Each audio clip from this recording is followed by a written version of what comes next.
Ya, thank you teman-teman udah hadir pada kesempatan kali ini. Thank you banget. Mungkin sekilas ya tentang saya. Jadi saya Danang Arban Sanur. Seperti yang sudah disebut tadi, saya front engineer di Personio. Jadi Personio adalah sebuah perusahaan HR. Jadi kami menyediakan full HR solution untuk small medium companies. Dan saat ini saya tinggal dan bekerja di kota Munchen di Jerman. Jadi saya di sini udah sekitar setahun setengah dari sejak April tahun lalu. Dan untuk sehari-hari saya kebanyakan ngoding pakai JavaScript dan TypeScript, dan belakangan ini juga mulai beberapa hands-on di project backend menggunakan Kotlin dan PHP. Kalau mungkin nanti setelah sesi ini ada yang ingin berinteraksi dengan saya, boleh nanti follow Twitter saya, Danangan, silakan aja. Mungkin kita langsung masuk ke ini ya, masuk ke materi. Jadi kurang lebih presentasi kali ini akan meliputi pengenalan mengenai TDD atau Test Driven Development, terus ke unit test itu sendiri, terus kemudian TDD kata, dan kita akan masuk ke pengenalan mengenai Jest dan teknik-teknik untuk menulis tes itu sendiri. Kemudian akan lanjutkan dengan sesi demo, dan nanti kita akan tutup dengan sesi tanya-jawab. Jadi sebenarnya untuk sesi ini sendiri, nanti diharapkan teman-teman dapat mencoba sendiri di rumah dengan melanjutkan exercise yang akan saya kenalkan di sesi live coding. Oke. Jadi TDD itu apa sih? Jadi menurut Martin Fowler, Trust-Driven Development is a technique that guides software development by writing tests. Saya sengaja untuk tidak mentranslasikan ke bahasa Indonesia karena saya khawatir untuk kehilangan makna, jadi saya sengaja keep pakai bahasa Inggris saja. Jadi sekilas mengenai TDD, jadi teknik ini sebenarnya pertama kali dipopulerkan pada tahun 1990 oleh Ken Beck di buku Extreme Programming Explained. Di buku itu sendiri sebenarnya TDD di refer sebagai Task Force Programming, tapi secara esensial keduanya hal yang sama. Jadi di sini ada dua keyword yang saya highlight, yaitu software development dan writing test. Jadi di sini sebenarnya adalah fokusnya adalah software development. Jadi ini adalah sebuah teknik untuk guiding software development, jadi fokusnya sebenarnya bukan ke teknik untuk menulis tes. Jadi itulah esensi dari TDD. Sebelum kita dig deeper into what is TDD, mungkin kita bisa bahas gimana sih sebenarnya normal development flow yang biasa kita, ya normalnya kita gunakan untuk mendevelop sebuah software. Jadi biasanya dimulai dengan requirement, kemudian engineer akan menentukan desain dari software, kemudian dilanjutkan dengan implementasi, dan kemudian diakhiri dengan menulis tes. Jadi adalah happy path, semuanya ideal, semua orang happy. Tapi saya rasa kenyataannya tidak seperti itu, karena saya yakin teman-teman sudah tahu kalau kenyataannya banyak dari kita yang skip untuk menulis tes, kecuali memang dari perusahaan teman-teman bekerja punya policy yang cukup strict mengenai automated test. Kemudian, mari kita bandingkan dengan flow development dengan menggunakan TDD. Jadi flow-nya mungkin akan sedikit berbeda. Jadi setelah kita gathering requirement dari, mungkin dari product manager di tim kita, kemudian akan kita lanjutkan dengan menulis tes, dan kita lanjutkan dengan implementasi dan desain. Mungkin teman-teman akan bertanya, kok bisa sih implementasi dulu sebelum desain? Jadi proses desain yang dimaksud di sini adalah refactoring atau improving existing design. Untuk lebih mudah memahami konsep TDD, teknik ini juga dikenal dengan Red-Green Refactor Approach. Jadi secara singkat, proses TDD dapat dirangkum sebagai berikut. Tulis tes dan buat tes tersebut gagal, karena basically kita belum ada implementasi. Kemudian kita tulis implementasi, tapi simply just to make it work, supaya tesnya lolos, jadi hijau. Dan setelah kita berhasil memenuhi tesnya, baru kita improve desain dari code yang telah kita tulis, atau melakukan refactoring. Jadi tahap refactoring di sini opsional, artinya kita lakukan jika perlu saja.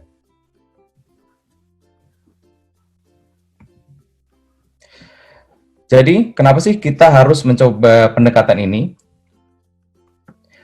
Jadi pertama yang Poin pertama adalah, jadi TDD ini adalah sebuah pendekatan yang cukup efektif untuk menambah atau mengubah functionality di existing code base. Jadi poin ini dibahas di buku Working Effectively with Legacy Code. Kalau mungkin teman-teman pernah baca, di situ ada poin di mana menekankan bahwa TDD ini adalah teknik yang cukup bagus untuk diaplikasikan, terutama kalau teman-teman bukan bekerja ya, kayak working with legacy code. Jadi mungkin teman-teman yang udah bekerja di industri mungkin bisa relate soal ini. Kemudian poin yang kedua adalah TDD juga dapat membantu engineer untuk menghindari over engineering karena strateginya adalah make it pass the test, kemudian refactor. Yang ketiga, dengan proses transaksi dari requirement ke tes, TDD juga dapat meminimalisir scope creeping karena engineer hanya perlu mengerjakan implementasi yang sesuai dengan tes yang telah ditulis. Kemudian di sisi lain, secara tidak langsung TDD juga mendorong engineer untuk menulis tes, karena tidak mungkin kita pengaplikasian TDD tanpa menulis tes. Kemudian mungkin akan muncul pertanyaan, memangnya kenapa sih kita harus menulis tes? Poin ini akan kita bahas lebih detail nanti. Bagi saya sendiri, tujuan paling penting dari mengenal TDD adalah supaya kita memiliki opsi pendekatan lain dalam software development. Ada quote yang cukup terkenal dari Abraham Maslow soal ini. If all you have is hammer, everything looks like a nail. Jadi TDD sendiri biasanya diaplikasikan dengan menulis unit test. Jadi unit test sendiri adalah sebuah automated test yang ditulis untuk bagian terkecil dari sistem dan terisolasi dari dependensi eksternal. Contoh dari unit test itu sendiri adalah bisa berupa fungsi, bisa berupa kelas, atau UI komponen.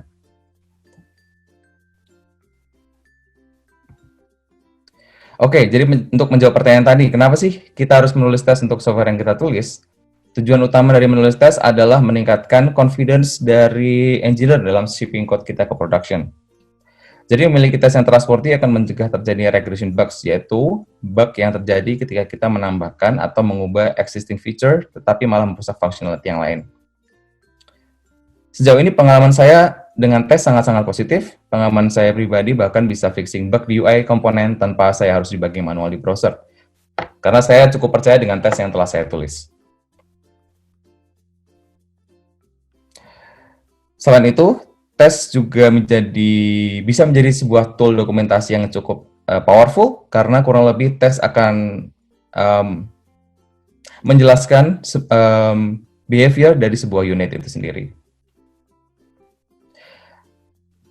Mungkin bonus poin adalah, jadi ketika Anda menulis tes, ketika teman-teman kita menulis tes, dan kita melakukan proses code review, jadi adanya tes ini bisa menjadi sebuah garansi bahwa kode yang kita tulis itu bekerja dengan sesuai yang kita mau. Ya, dan yang terakhir adalah saya rasa mengkomunikasikan deployment pipeline dengan automated test adalah praktis yang cukup umum dengan mencegah branch dengan tes yang gagal untuk di-merge ke production.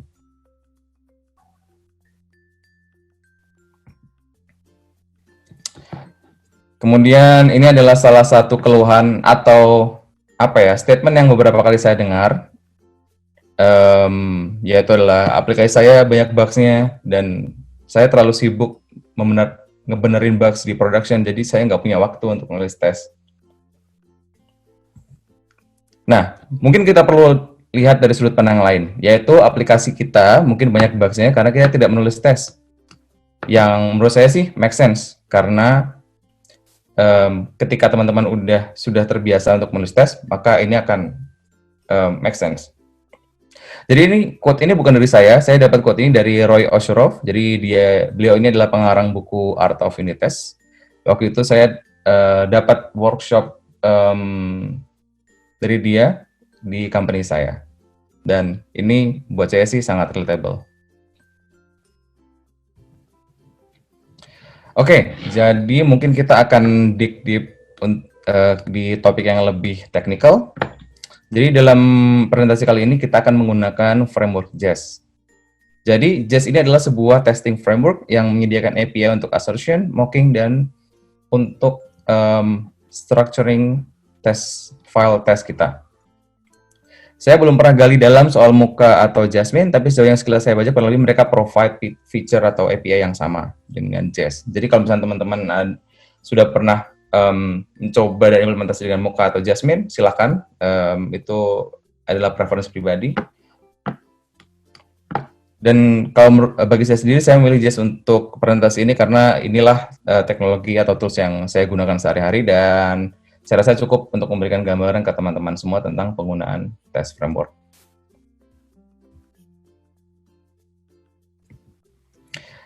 Oke, sebagai contoh, kita punya implementasi kelas kalkulator sebagai berikut. Jadi kelas kalkulator ini memiliki method add yang menerima argumen X dan Y dan mengembalikan nilai X tambah Y. Kelas ini juga punya method subtract dan seterusnya.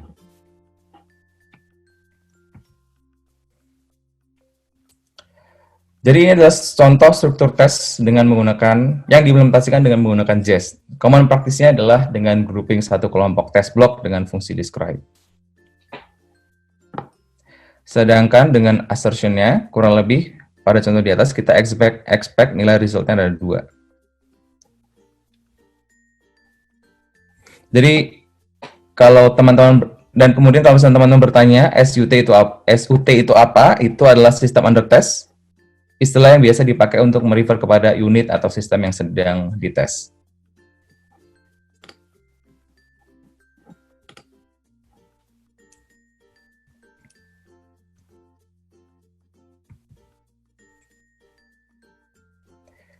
Dalam menulis tes, berikut adalah teknik-teknik yang menurut saya esensial untuk diaplikasikan sehingga tes yang ditulis jadi maintainable. Yang pertama adalah AAA pattern atau Arrange, Act, Assert pattern. Yang kedua adalah penamaan yang jelas. Kemudian satu blok hanya harus mengandung satu assertion. Dan yang terakhir untuk menghindari penggunaan magic values.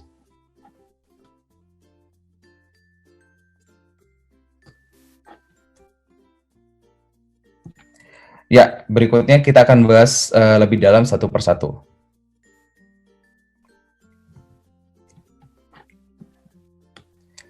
Jadi AAA pattern adalah sebuah pattern yang memisahkan proses arrange, act, dan assertion di dalam sebuah tes. Biasanya cukup dipisah dengan new line antara masing-masing blok tersebut. Kurang lebih, arrange adalah blok untuk mempersiapkan sistem under test. Dalam hal ini adalah instansiasi kelas. Atau bisa juga contoh lain adalah mempersiapkan mock data untuk tes. Jadi, act sendiri adalah eksekusi dari tes tersebut. Dalam hal ini adalah memanggil fungsi add pada SUT dan menyediakan argumen yang diperlukan. Contoh lainnya pada misalkan kita akan ngetes sebuah UI komponen, act adalah ngeklik tombol atau merender UI komponen. Sedangkan assert block adalah blok di mana kita melakukan assertion, yaitu membandingkan hasil dari act dan expected value.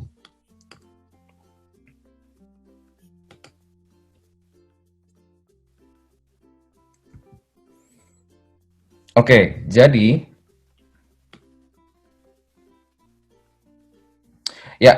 poin berikutnya adalah penamaan tes yang baik. Nah, penamaan tes yang baik harus mendeskripsikan input dan output. Contoh penamaan tes yang kurang baik, dan saya beberapa kali lihat adalah kurang lebih seperti ini, yaitu function should return the result correctly. Seperti saya kalau di atas sebenarnya adalah what the heck is correctly meant. Nah, jadi alangkah baiknya kalau kita bisa mendeskripsikan apa sih yang kita expect dari sebuah method atau function yang kita tes.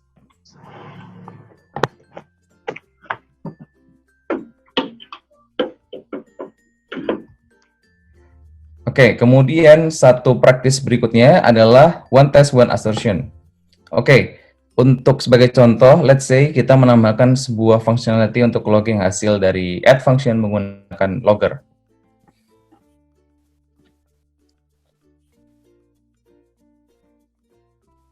Oh iya, kalau misalnya saya dirasa saya terlalu cepat, ini ya tolong disampaikan saja. Atau mungkin ada bagian yang belum jelas, nanti silakan disampaikan. Oke, jadi kita menambahkan sebuah functionality kepada method add kita untuk logging hasilnya.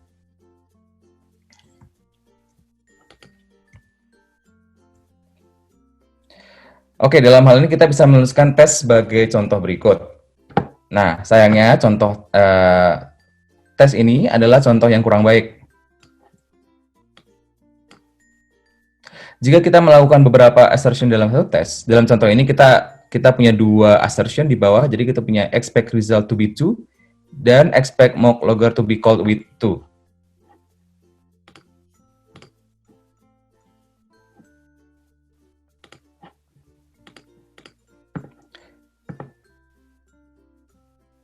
Nah, jadi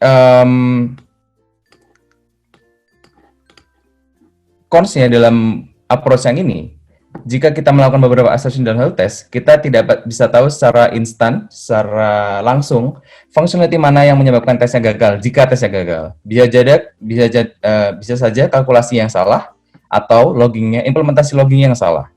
Satu-satunya cara untuk memastikan adalah melihat detail implementasi dari method ini.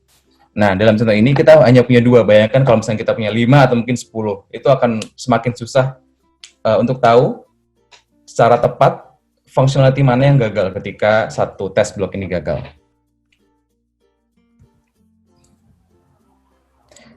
Jadi, masalah ini bisa dicegah dengan memisahkan kedua assertion kedua test block yang berbeda. Dengan cara ini, kita bisa tahu dengan cepat functionality mana yang salah dan yang mana yang menyebabkan tesnya gagal.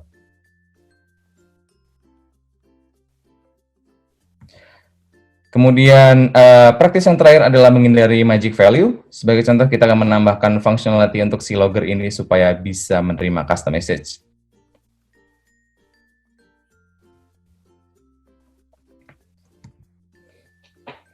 Oke, di dalam tes ini saya sengaja memberikan value yang cukup aneh sebagai argumen method. Method add, yaitu 99, 99, dan hi, I am Dana. 99, kedua 99 ini cukup membingungkan. Oh, saya lihat ada yang chatting. Ada yang chat, saya baca dulu sebentar. Oh, oke. Rekomendasi buku. Oke, nanti mungkin kita bisa bahas di akhir ya, nanti di sesi tanya jawab, nanti kita bisa ngobrol-ngobrol santai, oke? Oke. Jadi, sampai mana saya tadi ya? Oke, jadi 99 dan hi, I am Danang adalah magic value. Kenapa sih disebut magic value? Karena kadang-kadang nggak make sense. Kenapa sih pilihnya 99? Kenapa nggak sejuta atau I don't know, 444? Kenapa pilih hi, I am Danang? Jadi solusinya, karena pada dasarnya tes ini kita tidak perlu dengan customization-nya karena hal yang kita tes adalah hasil dari kalkulasi yang di return dari function ini. Jadi kita bisa menggunakan nilai any message untuk mengkomunikasikan bahwa nilainya tidak penting. Sedangkan functionality method add sudah cukup direpresentasikan dengan nilai yang paling sederhana yaitu 1. Jadi kayak kita tidak perlu pakai 99 atau 444 atau I don't know, 9999. Jadi karena functionality bisa diwakili dengan 1, jadi kita cukup pilih yang paling sederhana.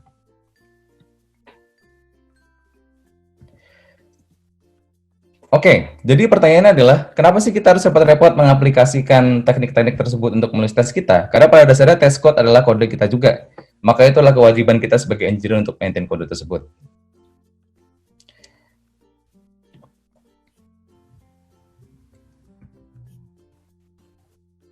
Oke, untuk latihan pengaplikasian TDD, kita akan menggunakan sebuah set of exercise yang biasa disebut TDD kata. Saya bukan ahli karate, tapi menurut sumber yang saya baca, kata kurang lebih adalah kumpulan gerakan di karate. Ya, sama dengan TDD kata, kita berlatih dengan, sama dengan kata di karate, jadi kita berlatih dengan menyelesaikan sebuah kumpulan masalah satu persatu. Dan just fun fact, yang menariknya lagi, kebetulan salah satu engineering manager di Personio adalah orang yang mempopulerkan TDD kata di komunitas Kotlin di Munchen. Waktu itu pernah ngobrol-ngobrol dikit dan ya cukup menarik. Ya, jadi kita akan menggunakan TDD kata string calculator yang dibuat oleh Roy Oshrov. Jadi si beliau yang saya pernah dapat workshop dari dia ini.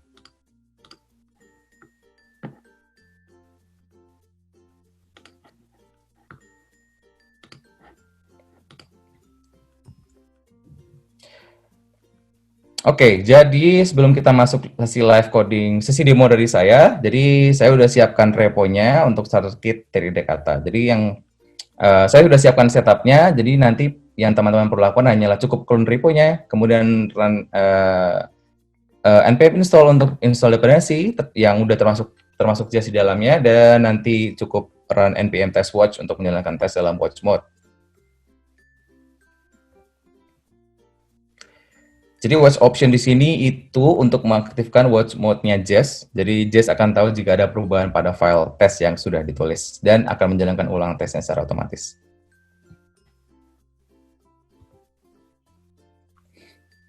Oke, jadi untuk sesi live coding ini kita akan mengerjakan exercise 1 sampai 4 pada TDD kata pada link yang sudah saya taruh di slide. Dan kenapa 1 sampai 4? Karena saya rasa 4 soal sudah cukup untuk merepresentasikan proses TDD sendiri. Jadi nanti diharapkan teman-teman bisa mungkin bisa menyelesaikan satu set exercise ini sendiri nanti secara mandiri. Oke.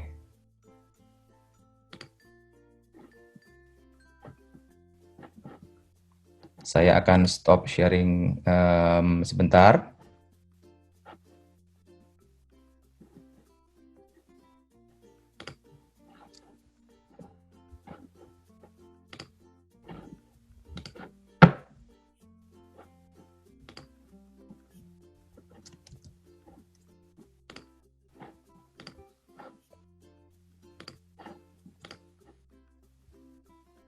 Teman-teman bisa lihat code editor saya nggak?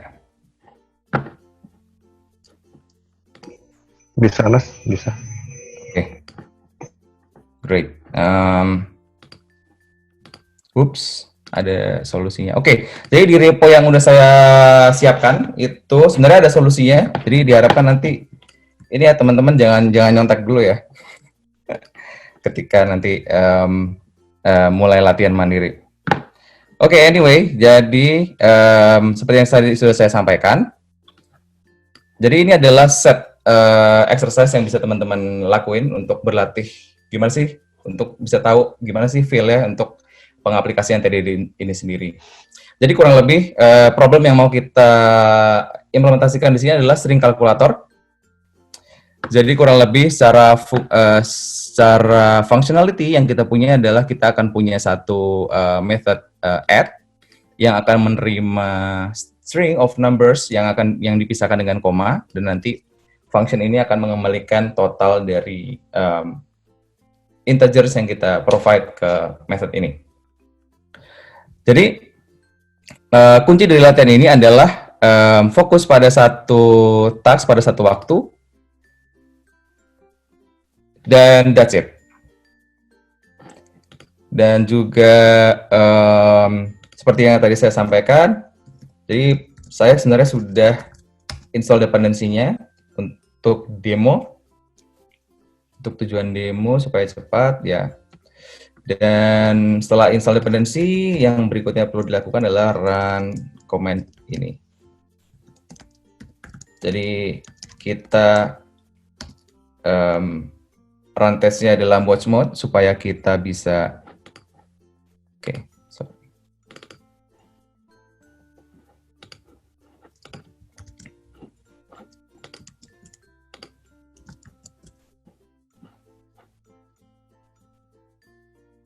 Oke, jadi tesnya running, mungkin kita bisa mulai ya. Jadi kita akan mulai dengan persoalan pertama, yaitu start with the simple test case of an empty string and move to 1 and 2 numbers. Oke, jadi kita bisa mulai dengan test case yang paling simple, yaitu dengan handling empty string.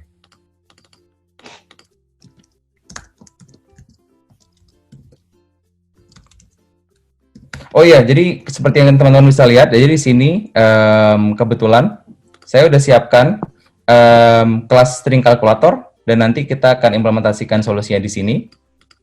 Dan di sini saya punya satu test file, jadi kita akan implementasikan, kita akan coding tesnya di sini, di file ini. Dan juga sebagai contoh, di sini saya sudah grouping si tesnya ini berdasarkan kelas dan metodenya, supaya rapi. Jadi kalau misalkan teman-teman kalau misalkan kita menambahkan method lain di kelas ini, misalkan kita punya subtract.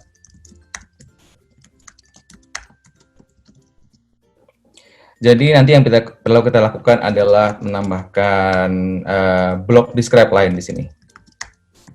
Ya, kurang lebih seperti itu.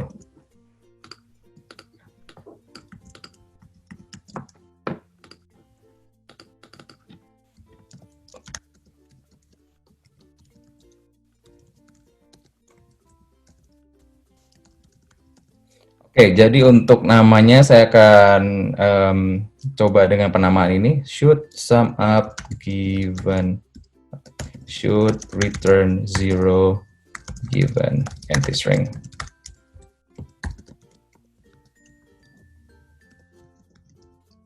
Oops. Oke. Jadi yang pertama kita lakukan adalah kita arrange. Jadi kita lakukan instansiasi kelasnya.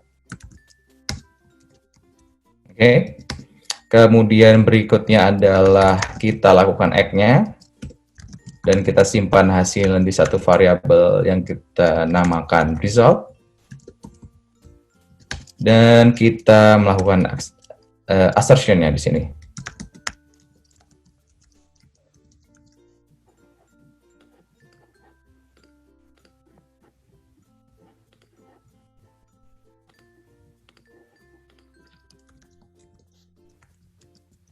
Oke, kita lihat ya hasilnya seperti apa. Oh, oke. New-nya kelupaan. Oke, sekarang seperti yang kita sudah bahas tadi, jadi kita bisa simplify proses TDD dengan green refactor approach. Sekarang kita bisa lihat bahwa tesnya gagal karena basically kita nggak punya implementasi di sini, kayak kita hanya mengembalikan random string di sini, jadi kita bisa expect bahwa tesnya akan gagal. Jadi kita bisa lihat bahwa tesnya gagal dan it means red. Sekarang berikutnya adalah kita harus bikin tesnya jadi hijau. Jadi kita harus mulai dengan implementasi solusinya. Oh ya, jadi salah satu kunci dari key takeaway dari TDD adalah cobalah dengan solusi yang paling sederhana. Jadi salah satu solusi paling sederhana yang bisa saya pikirkan saat ini, basically adalah mengecek kalau misalnya stringnya itu adalah empty string. Kalau iya, maka saya akan kembalikan 0. Sekarang tesnya hijau. Good job. Untuk refactoringnya sendiri, saya rasa di sini belum ada yang bisa direfaktor karena semuanya sangat sederhana. Jadi mungkin kita bisa implementasikan, kita bisa mulai dengan case berikutnya.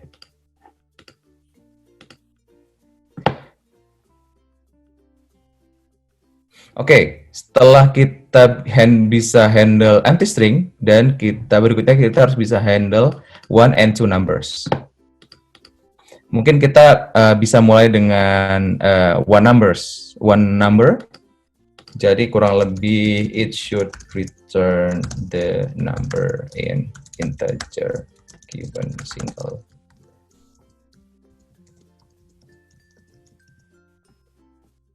Supaya cepat, saya akan kopas aja ini.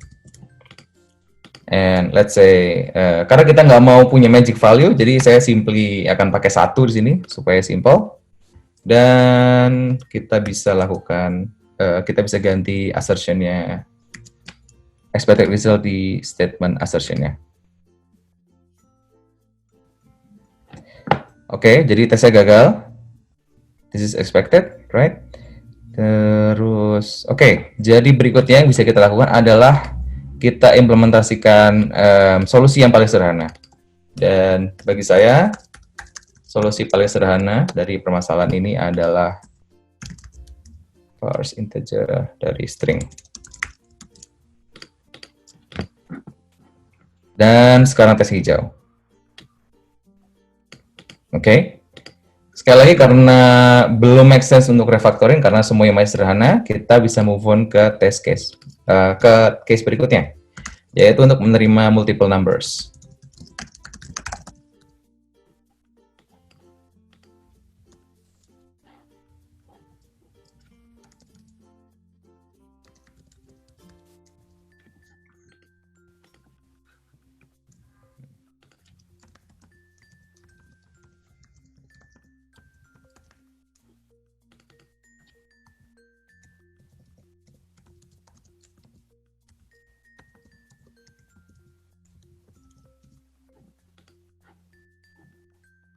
Oh ya, kalau misalnya ada pertanyaan, langsung aja ya di chat. Kalau misalnya saya terlalu cepat atau mungkin ada bagian dari code-nya yang kurang bisa dimengerti, silakan aja, nggak usah ragu.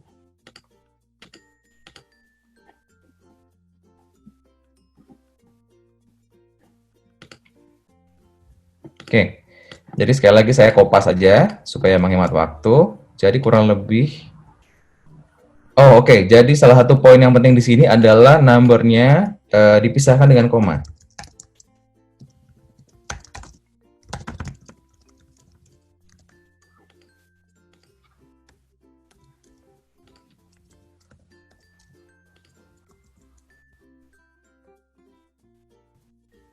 Jadi ini penting ya teman-teman. Jadi bagian ini multiple number with comma delimiter ini mengindikasikan bahwa ini adalah input yang kita tes. Dan sekali lagi kita bisa lihat bahwa tesnya gagal.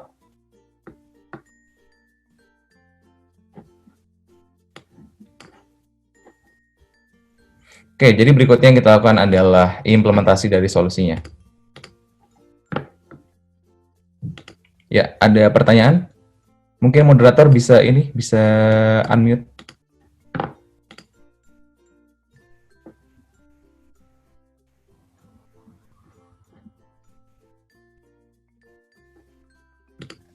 Silakan kalau mau yang bertanya di raise hand aja atau unmute.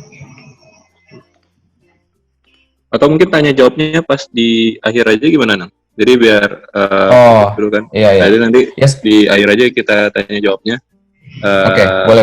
Kalau yang pertanyaan lewat chat, nanti itu aja disampaikan di chat, nanti bakal dibacain pas beres presentasi gitu. Oke, make sense. Oke. Takutnya pertanyaannya loncat-loncat gitu kan, jadi presentasinya loncat-loncat juga. Oke, make sense. Oke, kita lanjut dulu ya berarti ya. Oke, jadi sekarang kita bisa lihat bahwa tesnya gagal di sini. Jadi berikutnya kita bisa coba implementasi, lanjutkan dengan implementasinya. Oke, jadi satu solusi yang cukup simpel yang bisa saya pikirkan di sini adalah simply menggunakan reduce. Oh enggak, maksud saya kita bisa pakai split. Jadi fungsi split ini sendiri kurang lebih akan memecah sebuah string itu berdasarkan delimiter yang berdasarkan sebuah karakter yang kita provide ke sebagai argumen. Jadi kalau kurang lebih stringnya adalah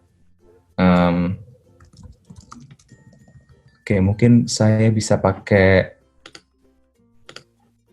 ini sebagai demo.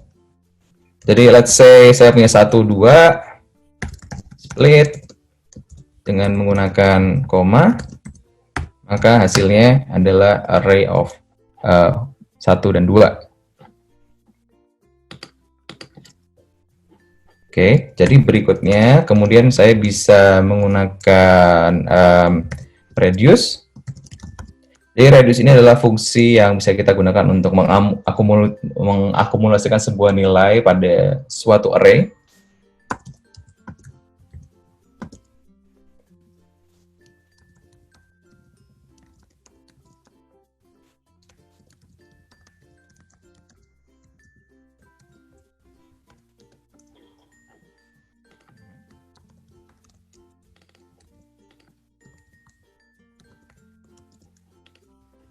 Oke, sekarang kita lihat apakah tesnya pas. Oke, good. Jadi sekarang tesnya udah pas. Dan kita bisa, karena sejauh ini sepertinya belum ada yang bisa direfaktor. At least menurut pandangan saya semuanya oke-oke aja. Jadi kita bisa move ke case berikutnya. Oke, allow the add method to handle an unknown amount of numbers. Oke, jadi ini sudah kita handle juga sebelumnya. Terus kemudian case berikutnya adalah allow the add method to handle new lines between numbers instead of commas. The following input is okay. Oke, jadi kita bisa menambahkan satu test block baru. Sum of its input given multiple number with comma or new line delimiter.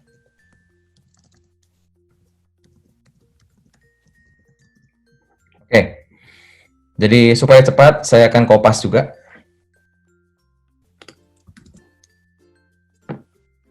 With new line, with new line delimiter. Jadi saya bisa lakukan ini. Oke.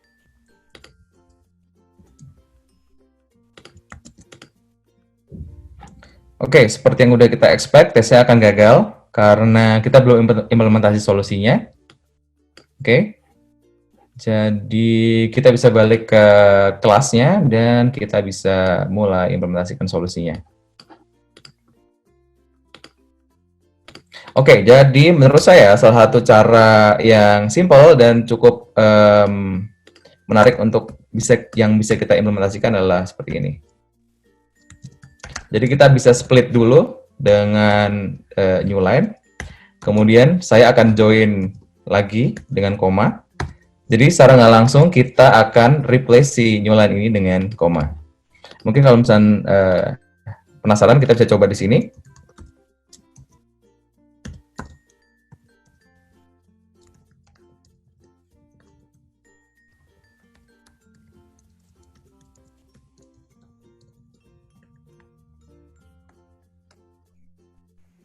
Oops, ketinggalan duanya. Nah, jadi kurang lebih seperti ini. Oke, jadi solusi sudah kita implementasikan. Sekarang kita lihat, oke, sekarang tesnya udah pas. Everything looks good. Dan sejauh ini pun menurut saya belum ada yang bisa kita tambah, or at least a factor. Nanti mungkin kita bisa bahas lebih dalam nanti di sesi tanya jawab. Cuman at least ini menurut saya udah masih oke-oke aja. Belum ada masalah. Jadi kita bisa move on ke test case berikutnya. Oke, jadi test case berikutnya ini cukup menarik. Jadi kita bisa support different delimiters. Jadi kayak kita bisa provide sebuah delimiter custom ke function add ini.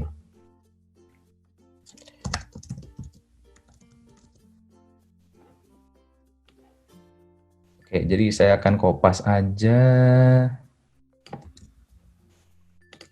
Kalimat should return the sum of its input given multiple number with custom delimiter. Oke.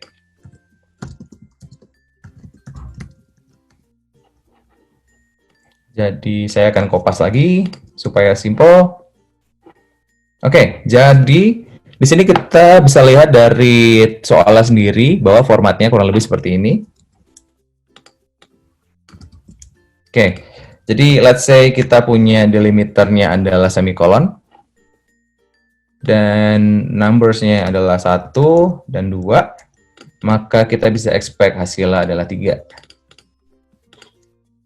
Oke, saya save, jadi tesnya akan berjalan lagi dan seperti yang sudah kita expect, tesnya akan gagal.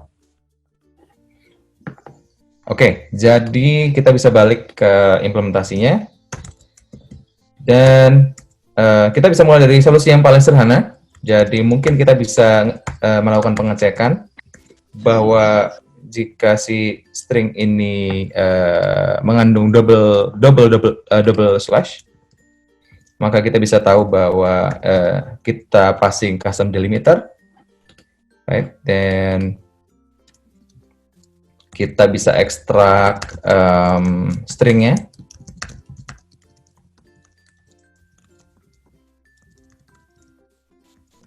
Substring 2. Saya nggak yakin, coba kita cek deh. Misalkan, oke.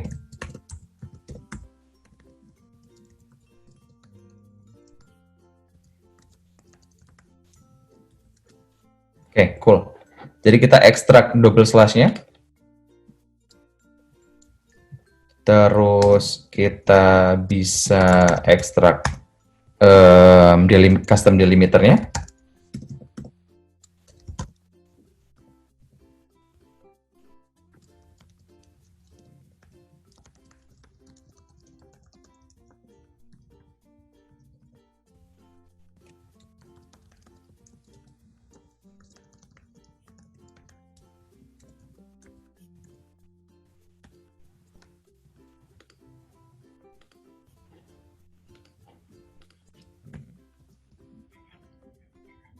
Kemudian kita bisa return numbers dot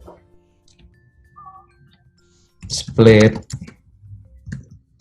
custom delimiter dot, dan berikutnya adalah sama. Kita bisa pakai fungsi reduce yang sama.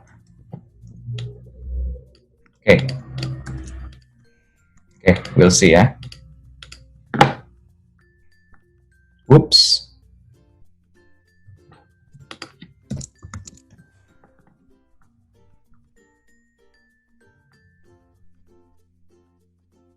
Oke, ini belum berhasil. Coba kita debug dulu ya, apa nih masalahnya.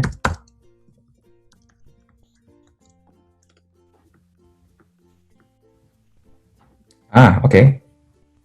Oke.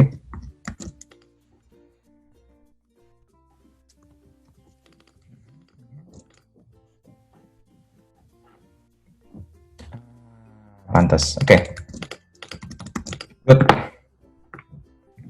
Oke, sekarang tesnya hijau, jadi functionally kita udah berhasil.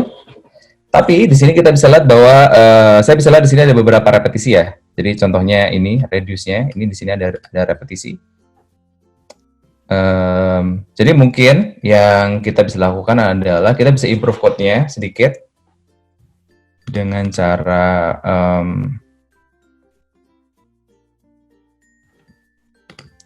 mungkin kita bisa ekstrak ke satu external function.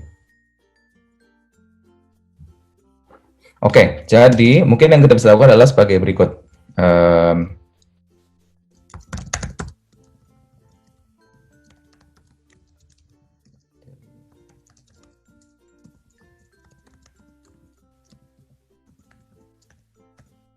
Custom delimiters is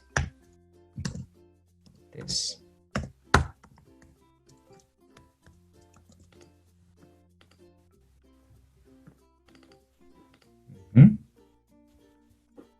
Terus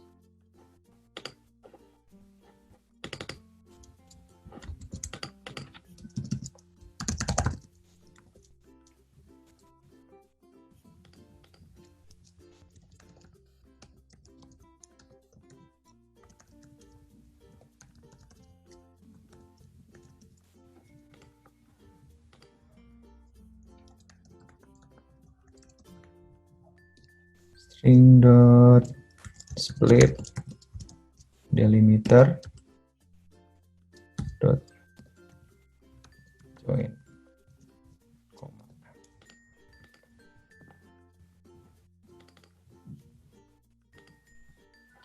terus jadi kita akan mengganti semua custom delimiter dengan koma di sini. Jadi di akhir kita bisa remove function ini. Oke. Dan di sini yang perlu kita lakukan, oh ya, jadi kerennya adalah karena kita udah punya tesnya, jadi saya bisa refactor dengan cukup confident.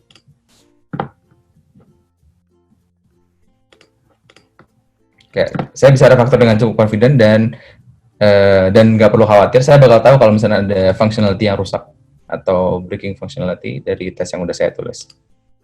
Oke, jadi karena kita udah menyimpan si custom delimiters di dalam suatu array, saya bisa lakukan ini kurang lebih custom delimiters push custom delimiter. Dan yang bisa kita lakukan adalah kita assign si string dengan string yang sudah kita ekstrak, numbers. And that's it. Ya. Oke, jadi inilah exercise 1 sampai 4. Ya, jadi seperti itu kurang lebih prosesnya untuk TDD. Saya akan stop sharing screen-nya sebentar dan akan balik ke PPT sebentar ya. Oh ya, saya butuh ke Karmani dulu, jadi semoga nggak apa-apa ya teman-teman, saya tinggal dulu sebentar.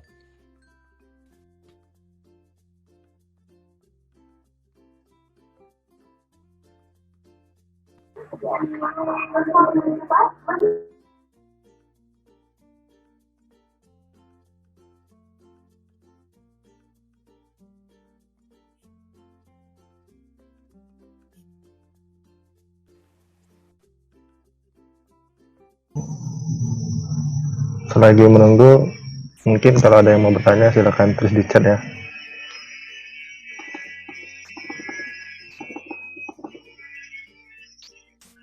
Atau bisa di unmute nanti di sesi pertanyaan.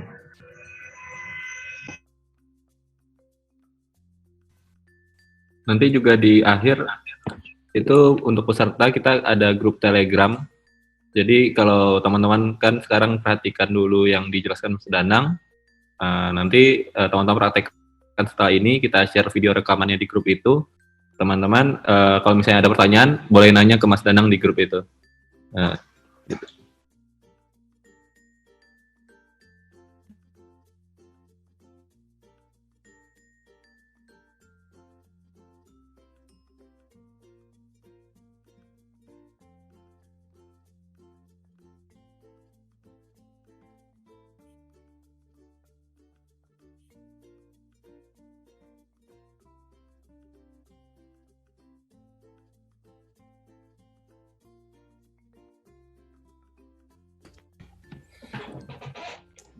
Ya, halo. Ya, halo Mas Danang. Oke.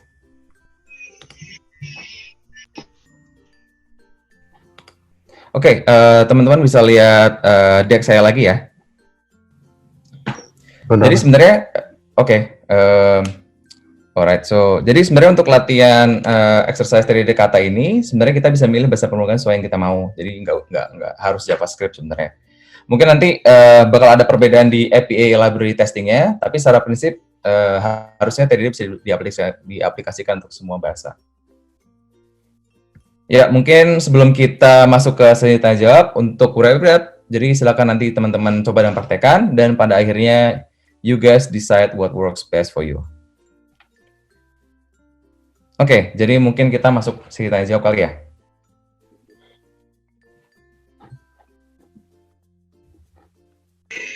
Nah, biasanya kita sebelum tanya jawab itu kita ada foto dulu nih, Nang.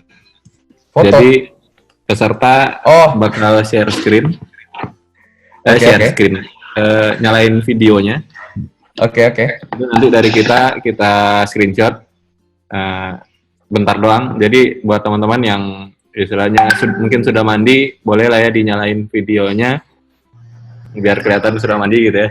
Wih, alright. Beda orangnya Nang sama foto Nang. Apa? Beda orangnya sama foto. Iya, waktu itu rambutnya masih lengkap, belum karantin. Mungkin share screen dulu ya Nang, biar Iya. Jadi ntar screenshotnya itu, foto-fotonya itu kita bakal share di Telegram, di grup Telegram. Oke. Cool. Sip, ya. Wait. Jadi nanti kita, waduh, ini ada yang share screen. Nah, kayak kita hitung ya, hitung mundur 3, 2, 1, nanti kita foto. Oke, saya hitung ya, 3, 2, 1. 3, 2, 1. Oke, Nang. Nah, oke, kita langsung sesi tanya jawab aja. Balik ke moderator, nanti bisa bantu ngasih pertanyaannya ke Mas Danang, dibacain. Oke, ini sekarang masuk sesi tanya jawab ya, Mas. Oke. Ada pertanyaan dari Asdita Prasetya. Dalam satu fitur apa saja yang harus dites? Dalam satu fitur. Maksudnya? Ini mana ini? Dalam satu fitur apa saja yang harus dites? Pertanyaannya gitu sih. Oh, apa saja yang harus dites ya? Jadi mungkin kurang lebih proses seperti ini sih. Kalau misalkan kita punya requirement dari product manager, itu kan biasanya sudah ada requirement-nya. Misalkan kayak kita akan nge-format nama first name and last name, terus kayak kita gabung, atau mungkin kayak kurang lebih seperti itu udah bisa kita translasikan ke, misalkan kita buat fungsi di situ. Jadi ya, apa yang kita tes sesuai sama requirement aja sebenarnya. Mudah-mudahan menjawab pertanyaannya ya. Oke, pertanyaan selanjutnya dari Mas Adistia Prasetya lagi. Rekomendasi buku untuk software engineer Mas, atau buku yang paling mengubah pola pikir bagi Mas sendiri? Karena tadi sempat di-mention banyak buku. Selama ini ada masalah tidak Mas melakukan TDD dengan requirement yang suka berubah-ubah? Hmm, Justru ya, kalau menurut saya, kalau misalnya dengan, kalau misalnya ngomongin buku, salah satu buku favorit saya sebenarnya ini Clean Code by Robert Martin. Ini saya tulis di ini ya di chat. Clean Code. Jadi ini buku keren banget. Tapi emang dia orientasinya object oriented programming. Cuman secara general menurut saya sih prinsipnya bisa diaplikasikan ke manapun. Jadi ini recommended banget untuk dibaca. Terus pertanyaan berikutnya, tadi pertanyaan berikutnya apa ya? sorry.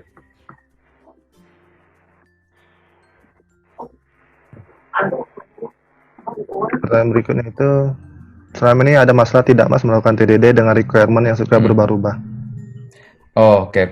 Jadi sebenarnya sih saya bukan yang mengaplikasi TDD secara kontinu ya. Saya kebanyakan sih saya aplikasi TDD kalau itu make sense dan saya sudah familiar sama bahasa dan environment-nya. Dan kalau ngomongin soal requirement yang berubah-ubah sih justru kalau misalnya kita punya tes itu akan enak banget.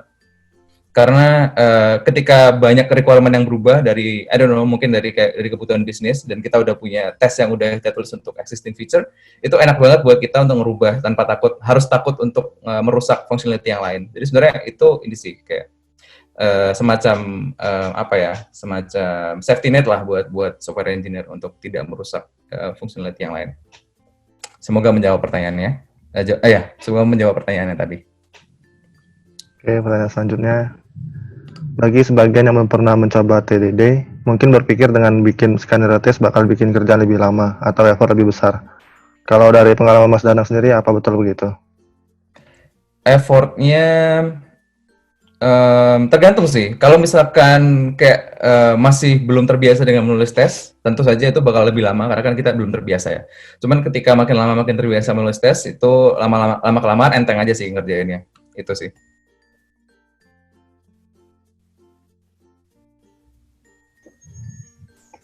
Oke, selanjutnya dari Alvan. Tes case apa saja yang akan di-generate itu berarti harus dibikin di awal ya Mas, bahkan sebelum membuat kode tesnya sendiri. Oh ya, ini pertanyaan udah jauh ya tadi. Sorry, bisa diulangi lagi? Tes case apa saja yang akan di-generate itu berarti harus dibikin di awal ya Mas, bahkan sebelum membuat. Betul. Jadi sebenarnya itu kan kita lihat dari requirement ya. Misalkan, tapi kuncinya untuk aplikasi TDD ini kita nulis tesnya satu persatu. Jadi nggak langsung kita tes semua, kita tulis semua. Jadi sebenarnya kalau misalnya kita lihat, saya akan share screen saya lagi.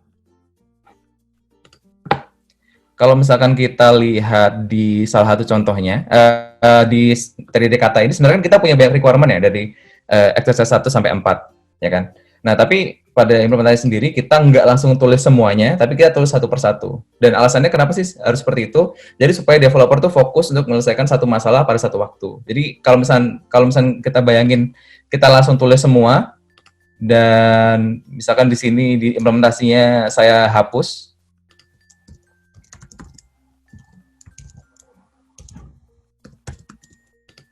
Nah, di sini kita bakal bisa lihat bahwa kita punya banyak banget error atau coba return string. Oh, sorry. Ada kesalahan.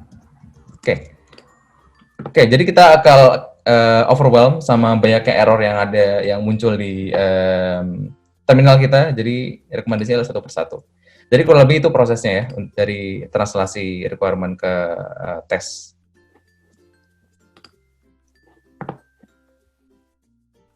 Thank you pertanyaannya. Semoga cukup menjawab.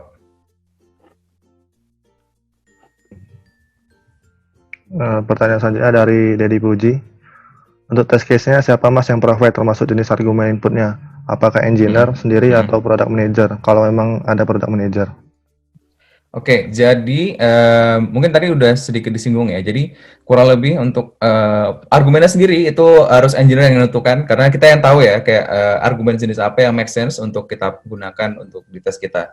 Jadi itu adalah responsibility engineer. Jadi kan kalau misalnya product manager kan bahasanya bahasa bisnis ya, bahasa feature. Jadi kayak mereka nggak ngomong masalah argumennya semacam apa, cuman ya itulah tugas engineer untuk translasi. Dan milih. Jadi kan ini ya kalau misalnya mungkin kalau misalnya bahasa product manager kan kadang-kadang kayak sangat feature related kan, misalkan kayak formatting nama, first name, last name, kayak mungkin dia bakal ngasih contoh Danang Arbansa akan diformat jadi Danang spasi Arbansa. Cuman kan kalau misalnya engineer dan kita translasikan ke test case, kita butuh mentranslasikan itu supaya kita bisa mengindikasikan bahwa tesnya itu argumennya nggak harus Danang loh, ada bisa naik, misalkan kayak kita bisa provide. Karena kan kalau misalnya kita pakai Danang Arbansa itu jadi magic value ya. Jadi kita bisa pakai kayak any first name or any last name. Jadi itu sebenarnya responsibility engineer untuk mentranslasikan itu jadi test case. Kalau ada yang mau bertanya langsung, silakan bertanya aja ya di unmute. Kalau tidak ada, nanti saya lanjut ke pertanyaan selanjutnya. Oke, Nang, mau nanya juga. Boleh. Jadi kan tadi ceritanya yang suka bingung gitu gini, mungkin konsep TDD-nya udah paham nih gitu, udah pernah belajar ya gitu. Cuman bingungnya itu buat bikin test case-nya itu gitu kan. Dari developer itu kita perlu dapat apa sih untuk bisa bikin test case-nya gitu. Karena kan biasanya nih kalau yang berhubungan sama klien atau yang berhubungan sama usernya kan PM-nya tuh ya. Ya. Biasanya sih developer waktu kapan sih, apa di awal itu diadain rapat atau dikasih dokumen atau gimana sih kalau biasanya? Oke, mungkin saya bisa share dikit sih praktis yang saya pakai at least di tim saya di company saya yang sekarang. Jadi kurang lebih semuanya itu udah di-describe kalau misalnya kita bikin kalau misalnya teman-teman di di agile team itu kan biasanya kita bisa pakai tools kayak Jira atau buat tracking tiketnya kan, kayak to-do listnya apa aja. Nah, biasanya di tiket itu udah di-describe acceptance kriteria yang sebenarnya kayak udah menjelaskan requirement secara jelas, dan biasanya sih udah kadang-kadang kalau perlu udah ada contoh ini ya sih, contoh input output. Nah, dari situ baru nanti kita translasikan ke bahasa yang lebih teknikal dan jadilah test case. Kurang lebih seperti itu sih. Menjawab nggak? Ya, oke. Mungkin ya, jadi emang kadang-kadang masalah yang jadi masalah adalah kalau misalkan acceptance kriteria dari product manager itu nggak jelas, nah itu akan menjadi masalah sebenarnya. Jadi kuncinya adalah tetap si PM harus provide requirement yang jelas. Oke, Nang. Ya berarti dari PM lah ya intinya gitu kan. Ya, betul. Ke programmer. Ya. Oke, siap. Thank you, Nang. Sama-sama. Mas Danang. Oke, silakan. Halo Mas, mau nanya Mas ya? Halo. Iya, saya Alvan Mas. Halo. Yang tadi pertanyaan Mas Niko tadi kan soal harus ada requirement jelas dari CPM-nya. Berarti emang itu untuk soal pekerjaannya berarti nggak bisa paralel jalan bareng, itu berarti masih harus nunggu dari CPM-nya requirement-nya jelas, terus benar-benar sampai fix, baru kemudian si developer-nya itu baru bisa pindah untuk developer gitu ya berarti? Ya kurang lebih seperti itu. Cuman mungkin ini ya, kalau misalnya di settingnya agile itu kan kita biasanya pakai sistem sprint kan. Oke, ya. Kita pakai sistem sprint, jadi kayak kita ngambil task itu biasanya untuk dikerjakan seminggu atau 2 minggu tergantung sprintnya kan. Jadi sebelum kita mulai sprint itu biasanya dari CPM atau biasanya bakal ada sesi grooming yang dimana kita udah ngelihat kayak tiket per tiket itu, dan kita bisa define masing-masing acceptance criteria seperti apa. Jadi intinya sih sebelum kita mulai sprint atau apapun itu, jadi kayak project itu kayak diusahakan requirement-nya udah jelas. Dan kalau misalnya ngomongin requirement yang berubah-ubah, itu fine kalau misalnya settingnya agile, karena kan minggu ini mungkin kita ngerjain fitur A dengan requirement A. Terus kemudian selama berjalannya sprint ini bisa jadi kayak ada kebutuhan bisnis baru yang mana fitur A ini harus melakukan B, dan itu bisa aja terjadi dan itu bisa kita apply di sprint berikutnya seperti itu. Semoga menjawab ya. Iya, siap. Terima kasih Mas.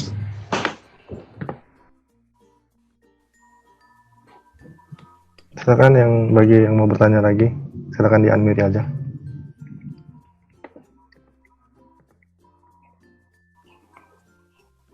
Jika tidak ada, saya lanjutkan pertanyaannya ya, yang di chat.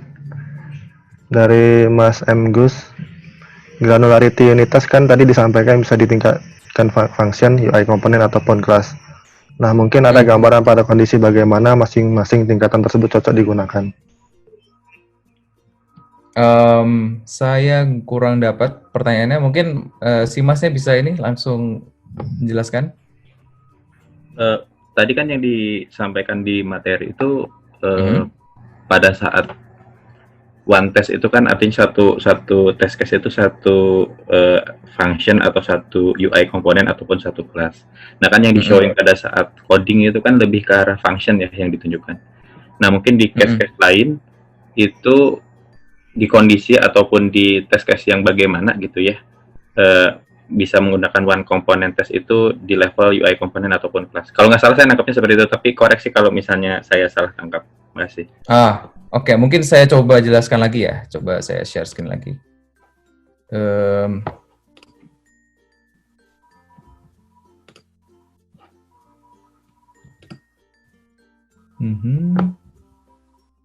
Itu kalau nggak salah di sini ya? Di unit test ya? Betul, ya. Oke, jadi sebenarnya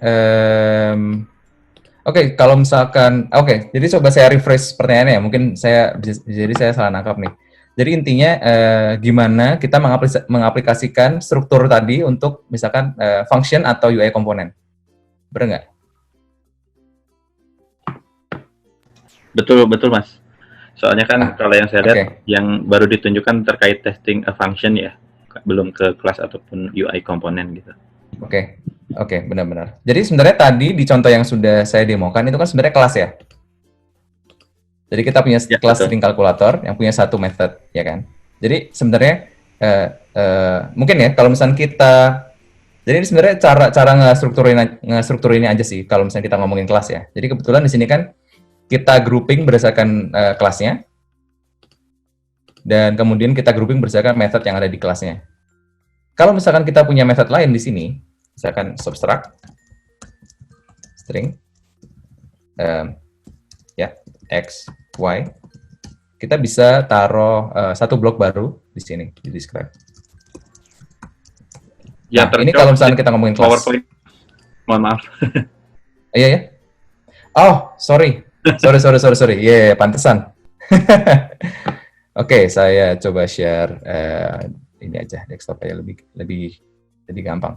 Oke, jadi jadi kalau misalnya kita ngomongin kelas ya, jadi tadi sebenarnya fokusnya nggak hanya method atau function, tapi juga kelas. Jadi kita strukturinnya seperti ini ya. Jadi kayak di top levelnya kita punya string calculator block. Jadi kayak mengkomunikasikan bahwa satu blok ini itu untuk kelas string calculator. Terus berikutnya di level yang lebih rendah kita punya block add yang intinya mengkomunikasikan bahwa kita di blok ini kita mau ngetes si function add. Kalau misalkan kita menambahkan satu method baru di function string calculator, kita bisa misalkan kita punya subtract nih, kemudian kita bisa tambahkan satu blok baru. Ini kalau kita ngomongin ini ya, kalau kita ngomongin kelas. Nah, kalau misalkan kita punya misalkan UI komponen, biasanya sih yang saya lakukan, saya akan karena kayak saya biasanya ngodingnya React, jadi mungkin saya bisa ngasih demo. Misalnya kayak kita punya komponen, let's say namanya button ya. Button ini adalah React komponen, ya kan? Nah, biasanya yang saya lakukan di sini, saya akan bikin satu blok describe. Kemudian karena di sini kurang lebih functionality-nya itu langsung kita derive dari button, kayak kita nggak punya method atau apapun yang itu adalah property dari button, jadi kita nggak perlu bikin satu blok describe lagi, jadi kita bisa langsung buat test block untuk si behavior. Misalkan it should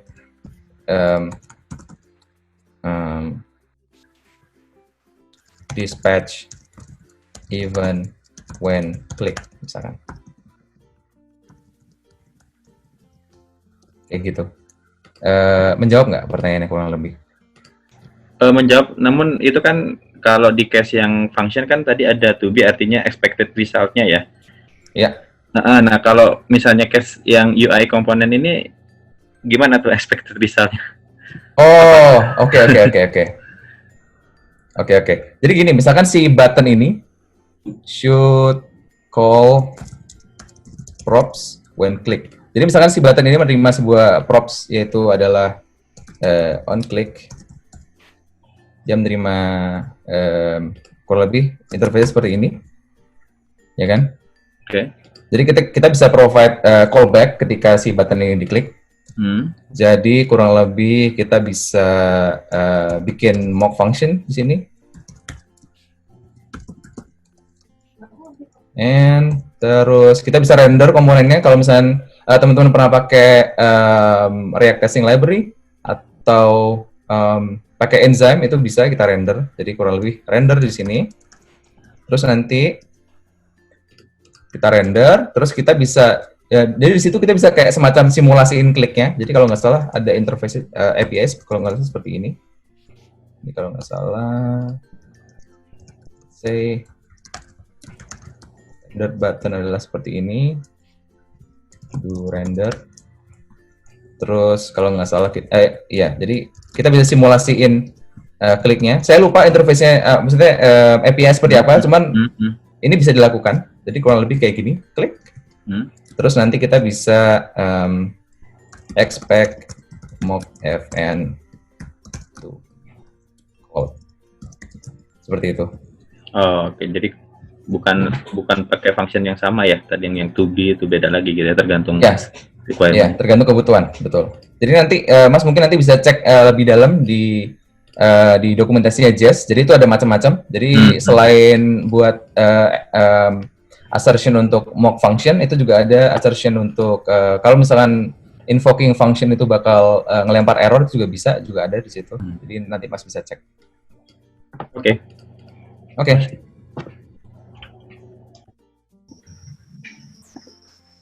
Oke, pertanyaan selanjutnya dari Mas Doni Rahma. Mas Danang, kelihatannya implementasi TDD menggunakan paradigma OOP maintainable banget ya. Saya biasanya cenderung ke paradigma faksional. Apakah best practice TDD adalah menggunakan paradigma OOP, Mas?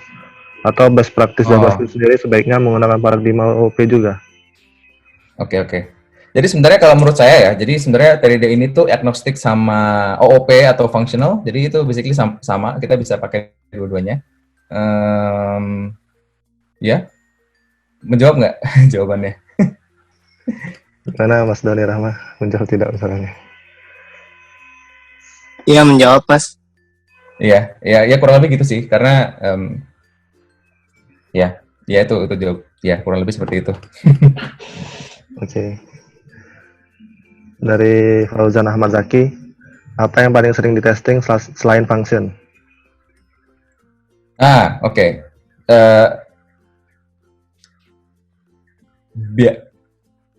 Karena saya front developer ya, jadi naturally sebenarnya banyakan hal yang saya tulis buat di tes itu UI komponen. Jadi ya bisa kelas seperti yang udah saya demoin tadi. Ini kan sebenarnya kelas ya. Ya sebenarnya function juga sih. Bisa juga kita ngetes UI komponen. Tapi sebenarnya intinya sama sih.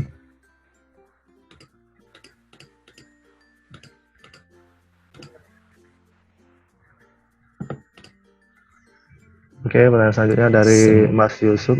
Masih mau dijawab? Udah. Udah ya. Semoga menjawab ya. Kalau misalnya belum nanti silakan tanya lagi. Oke, dari Mas Yusuf ini ada pertanyaan. Untuk testing UI komponen apa perlu di snapshot? Sebenarnya apa kegunaan snapshot itu, Mas?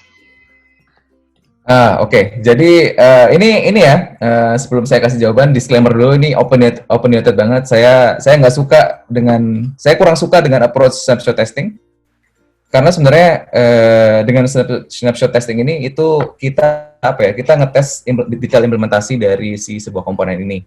Kayak misalkan kita punya sebuah komponen dengan div yang punya kelas adalah ABC. Terus kita bikin snapshot testnya, kemudian ini kurang lebih snapshotnya kita simpan di sini, ya kan? Terus kemudian suatu saat si developer ini memutuskan bahwa kayaknya nama kelasnya ini bisa diimprove lagi deh, Cuk. Kemudian dia ganti namanya jadi XYZ misalkan. Nah, kemudian jadi kayak modifikasi semacam ini akan menyebabkan si snapshot test ini fail. Padahal sebenarnya pada intinya perubahan ini tuh nggak ada impact-nya sama user. Jadi ya, tapi ini sekali lagi ini opinionated ya. Ini opini saya. Tapi kurang lebih itu sih pendapat saya soal snapshot testing.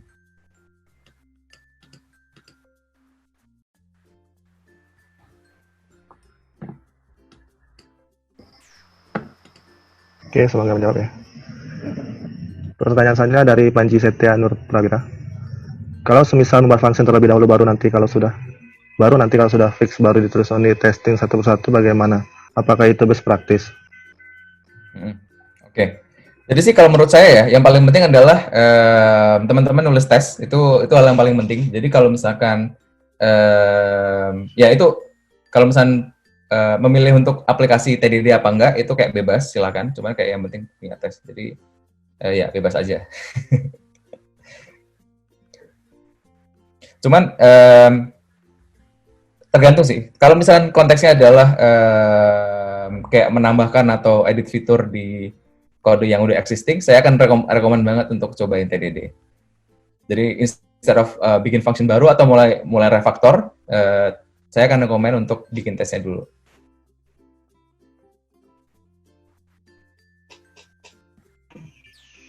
Oke Mas, dari Rozan Avanzaki, untuk membuat automation test, biasanya menggunakan tools apa saja Mas? Automation test ya. Sebenarnya simple sih, kayak tools yang paling simple yang bisa dipakai adalah pakai Git hooks. Jadi sebelum kita commit itu kita bisa ngerunning tesnya. Jadi kalau misalnya tesnya fail kita nggak akan bisa commit. Itu salah satu tools paling simple yang kita bisa pakai sebenarnya. Kalau misalnya mungkin yang lebih advance nanti bisa pakai deployment pipeline. Kalau misalnya teman-teman pakai GitLab itu kan ada ya. Jadi kayak kita bisa describe jobs dan step-nya untuk ngerunning tesnya di pipeline.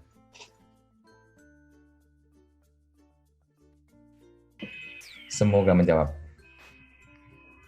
Oke, pertanyaan selanjutnya dari Akbar Asyidiki. Jika yang dites fitur update data, apa harus membuat tes untuk create datanya dulu, lalu mengambil ID atau primary key-nya untuk keperluan tes update data, Mas? Ini berarti maksudnya persis ke database ya? Iya, kayaknya pakai SQL atau apa. Oh, oke. Jadi kalau misalnya di JavaScript ini ya, saya kurang familiar kalau misalnya ada tools yang serupa untuk. Jadi kalau kita ngomongin unit test, jadi unit test kan ini ya isolated ya. Biasanya kalau misalnya kita udah ngomongin kayak kita udah ngetes dengan real database itu jatuhnya ke integration test. Nah, kalau misalnya saya tahu nih, ini mungkin agak out of topic dari pertanyaannya, cuman mungkin ini menarik untuk teman-teman. Jadi kalau nggak salah ada in-memory management, kalau saya sih di company saya pakai H2, jadi untuk running testnya itu kita bisa spin up itu, jadi kayak kita bisa seakan-akan nulis beneran ke database, ya memang database tapi kayak running di memori. Nah, biasa sih kalau misalnya seperti itu, yang saya tes ya kurang lebih saya persis data di database, terus nanti kita bisa query. Jadi yang dites itu sebenarnya kayak ya kan biasanya kalau misalnya di backend kita punya repository class kan, yang tugasnya adalah berinteraksi langsung dengan database. Jadi kita bisa tes function di database. Let's say kita punya repository kayak person repository .add_person, terus kita menambahkan personnya kan. Jadi kayak kita bisa setelah kita, jadi ini adalah act-nya, nanti assertion-nya adalah kita bisa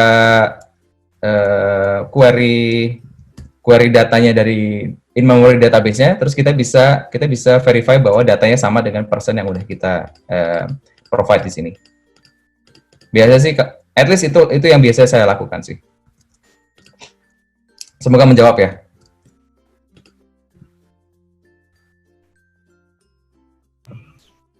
Oke, apakah ada pertanyaan lagi dari teman-teman? Silakan di-unmute ya, bisa langsung tanya. Halo. Ya. Halo. Halo Mas Danang, perkenalkan saya Yunus. Halo. Saya mau nanya Mas, jadi gini, misalkan kita dihadapkan pada satu case, kita perlu untuk nge-rewrite full satu project, yang mana project ini belum ada testing sebelumnya, dan kita juga diburu sama waktu gitu. Ini nyambung sama pertanyaan sebelumnya yang tadi, apakah best practice kita menulis testing di belakang setelah projectnya jadi. Nah, jika kondisi memaksa kita harus menulis testing di belakang karena mengejar waktu, itu sebaiknya kita nge-breakdown nulis testingnya itu dari mana dulu gitu. Apakah dari komponen yang kecil-kecil atau dari top levelnya dulu yang dari scope yang lebih gede atau gimana? Oke. Jadi pertanyaan adalah kita mau rewrite satu project ya dari scratch misalkan. Kita mau complete rewrite.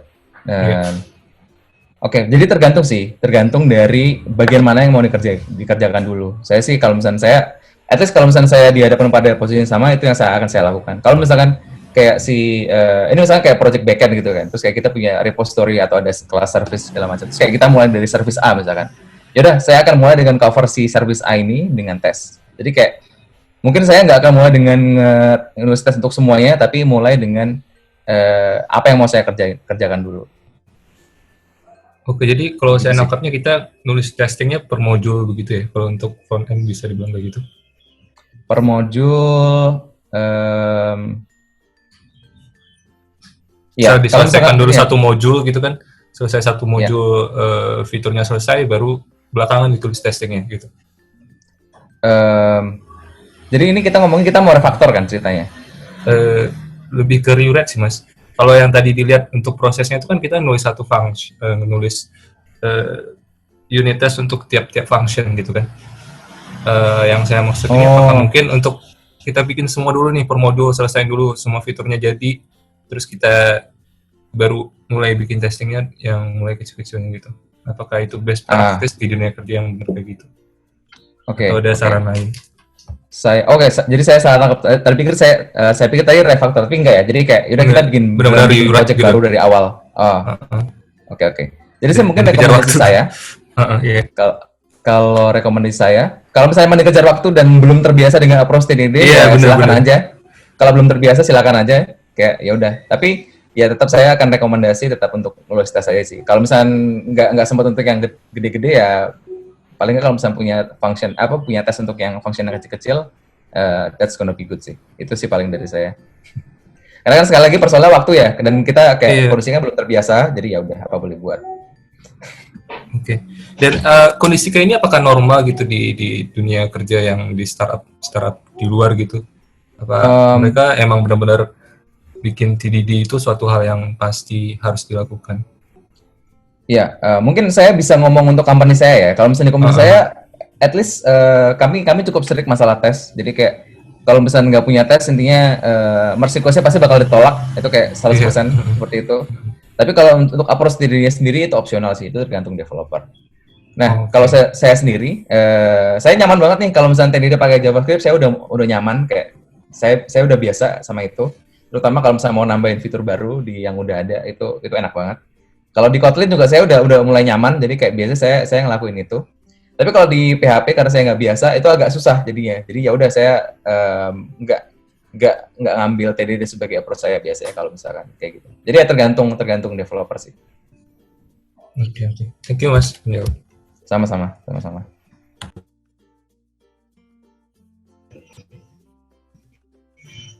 Apakah ada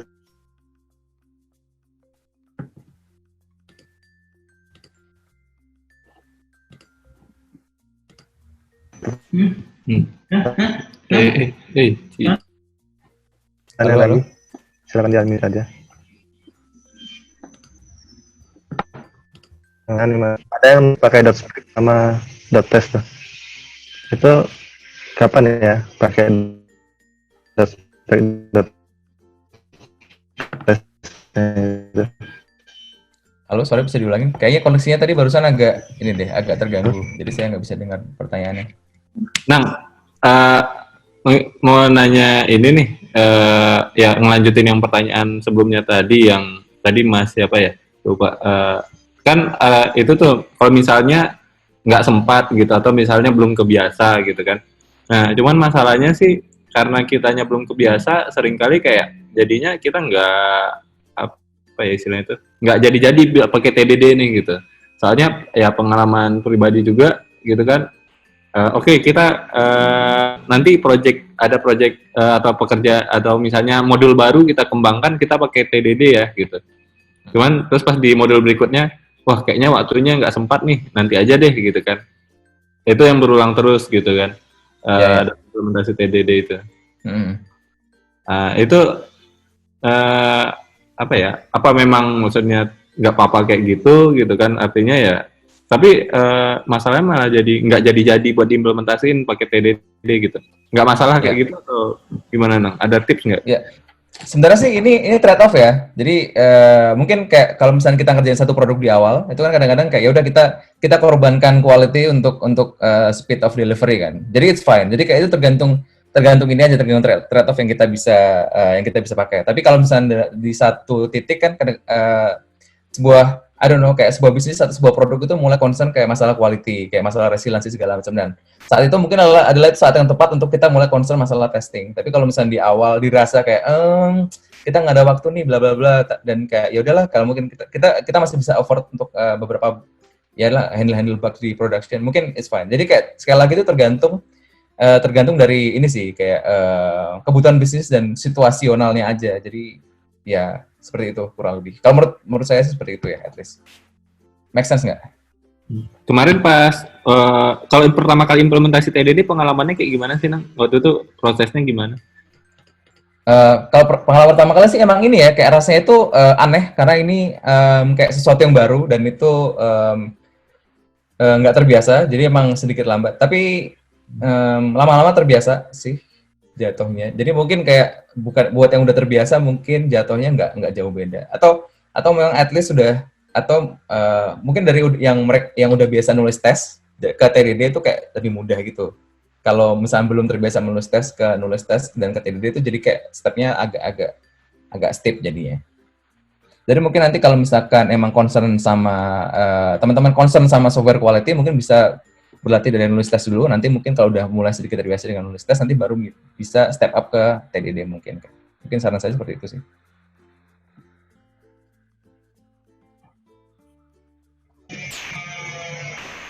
Oke, ada pertanyaan lagi?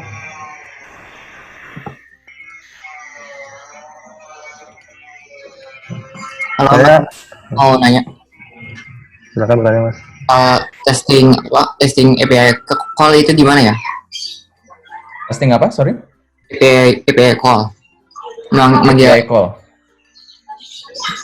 Untuk testing. Oh, I see. Oke. Jadi ini pertanyaan bagus. Jadi mungkin contohnya ini ya, kalau misalnya mungkin kita punya komponen kayak UI komponen gitu, yang ketika di render dia bakal manggil third party API. Bisa nggak tuh? Masuk nggak kira-kira contohnya seperti itu? Ya. Nah, kalau misalnya seperti itu, yang saya lakukan adalah saya akan ekstrak jadi kan sebenarnya intinya dari unit test itu adalah tes harus dilakukan secara terisolasi kan dari eksternal atau kayak eksternal dependensi ya. Jadi kita bisa lihat bahwa API call ini adalah external resource lah. Jadi kayak ini harus kita isolate. Jadi salah satu cara yang bisa kita lakukan adalah kita ekstrak ke eksternal. Jadi let's say kita punya satu komponen yang itu adalah div. Gimana ya contohnya ya? Oke.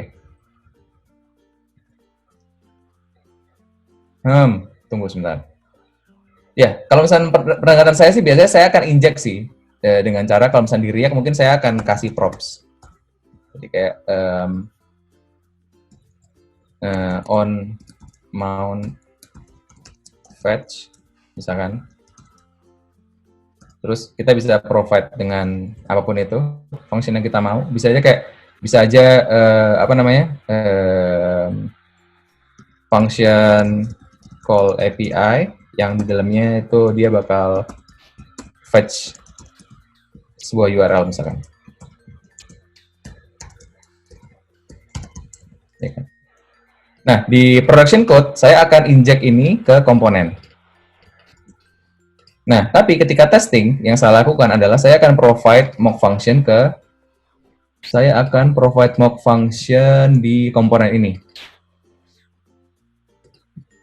Const render button, komponen.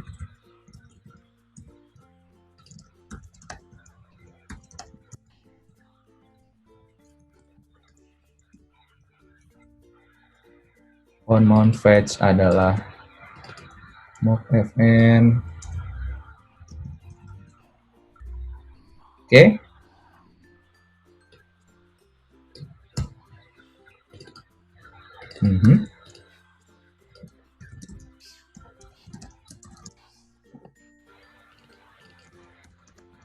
Nah, jadi untuk tambahan poin, ketika menulis tes itu secara nggak langsung kita akan dipaksa untuk berpikir secara modular, karena untuk support testability ini. Kalau misalkan kita nggak implementasi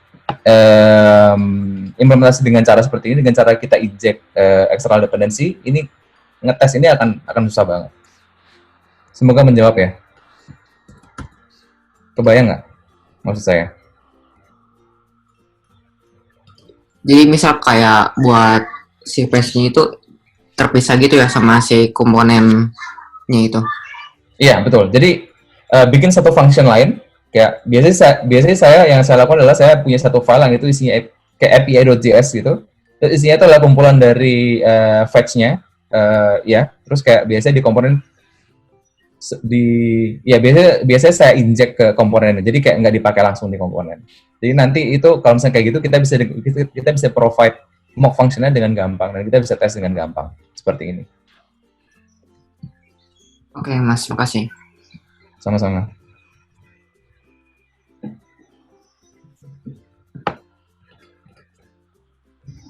Benar kan Mas?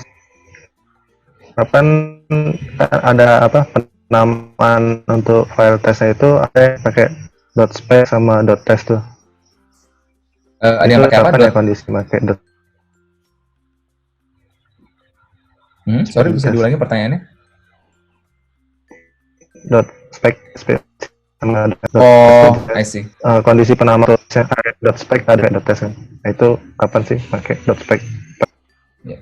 Jadi kalau menurut saya ini aja sih, kayak itu preference saja, itu kayak terserah teman-teman mau pilih yang mana. Cuman kalau saya sendiri sih karena kebiasaan aja, jadi kebiasaan pakai .test.js. Itu aja sih paling. Itu masalah preference saja. Oke Mas. Oh ya, selain masalah preference juga tergantung ini ya, tergantung kayak biasanya kan company biasanya mereka punya standar yang kayak udah dipakai, jadi ya tergantung itu aja. Kalau misalnya nanti teman-teman kerja di company yang emang dia pakai standarnya pakai .spec .extension ya silakan aja, nggak masalah.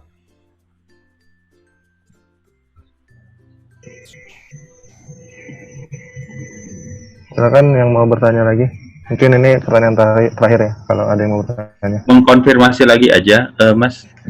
Terkait TDD itu memang applicable-nya di level unit test ya. Artinya kalau untuk tadi yang seperti diceritakan integration test itu mungkin metodologi TDD ini tidak bisa digunakan gitu ya?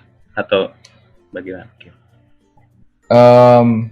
Tergantung sih. Kalau misalkan kalau biasanya yang at least menurut pengalaman saya, TDD ini masih bisa diaplikasikan untuk integration test yang levelnya tuh misalnya kayak connect ke in-memory database. Itu masih applicable karena kan scope-nya kecil-kecil ya.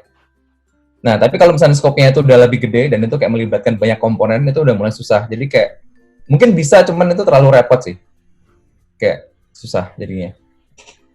Oke, jadi mungkin pola pikirnya itu kita dari sudut pandang komponen yang tadi ya, modular itu tadi ya, artinya iya, betul. Ya itu unit test itu mungkin seperti itu. Oke, makasih Mas. Oke, sama-sama. Oke, kita masuk ke sesi penutup ya. Terima kasih ya Mas Danang sama serta yang sudah hadir. Mungkin Mas Danang ada kata-kata penutup sekalian untuk menutup sharing hari ini. Paling kata penutup saya itu mungkin bakal sama kayak tadi, jadi kurang lebih ya intinya sih kalau menurut saya tunggu dipilih dulu slide yang benar. Intinya sih menurut saya ya, jadi intinya teman-teman nanti bisa putuskan sendiri mana yang works, yang cocok dengan teman-teman. Jadi kayak job saya di sini adalah gimana caranya saya menginformasikan bahwa ada approach lain yang bisa teman-teman coba dan nanti teman-teman bisa decide lah, bisa sendiri mana yang cocok. Karena kan sekali lagi itu tergantung ke developer ya. Ya seperti itu dari saya.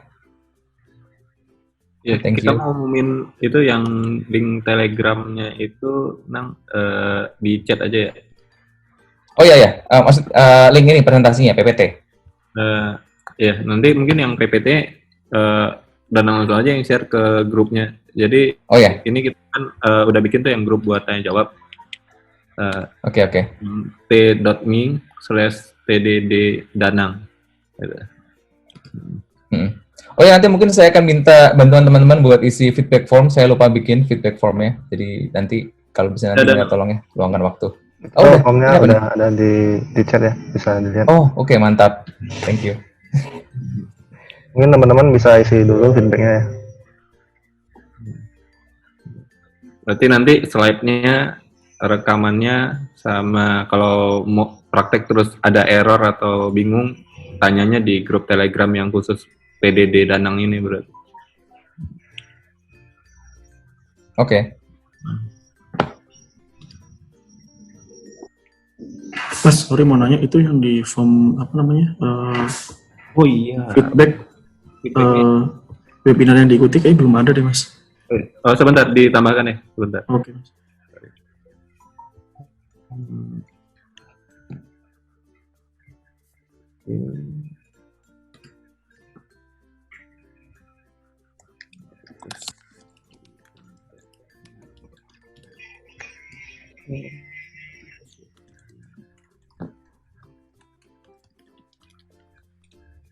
Sudah ditambahkan ya?